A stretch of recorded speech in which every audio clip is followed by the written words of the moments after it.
Welcome to Multiplication Part 2. This is where we're going to discover what you really need to learn. We're going to be working with the multiplication matrix to help you see what you already know and what you still need to learn. Notice that the diagonal line of numbers are perfect squares. This means that a number multiplied by itself yields this number on the diagonal. So all of the numbers on the diagonal line are perfect squares, and this line bisects the matrix. This diagonal bisecting line of numbers reveals a pattern. Notice that any number on one side of the diagonal is mirrored on the other side of the diagonal.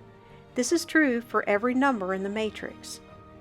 This mirroring is a result of what is known as the commutative property of multiplication, meaning that changing the order of the factors does not change the answer. So here's an example. 6 times 8 is equal to 48. When we switch the factors to 8 times 6, we get the same answer of 48. So because of that, this is really cool. We only need to remember the multiplication facts on one side of the diagonal. So if you remember that 6 times 8 is 48, then you already know that 8 times 6 is also equal to 48. So when we see 8 times 6, we can immediately flip it and think of 6 times 8. Now we can focus on only one side of this matrix, and that leaves us with 55 facts instead of 100. 55 is a lot better than 100, but we can cut this number down even more by thinking about what you already know. You know your 1s and 10s facts, your 2s, 3s, and 5s, as well as you know quick ways to get to your 9 facts. With this information, we can change the focus. Let's dig just a little bit deeper. Again, you know your 1s and 10s.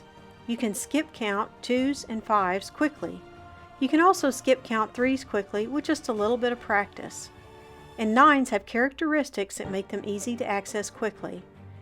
If you're not able to access some of these quickly yet, no worries, because we're going to go into that a little bit more later. So all of these facts that you can get to quickly are highlighted here. The 1s, 10s, 2s, 5s, and 3s, as well as the 9s. If you notice, we can mark through these facts both horizontally and vertically, and we end up with only 10 facts that we need to memorize. Now, with only 10 facts to memorize, that makes all of this totally doable in a very short amount of time. I hope by now that you're beginning to see that mastering your multiplication facts is within reach. In the next video, I'm going to share how to learn these with no pressure. Thanks for joining me, and join me in Multiplication Part 3, where we go over exactly how to learn these facts.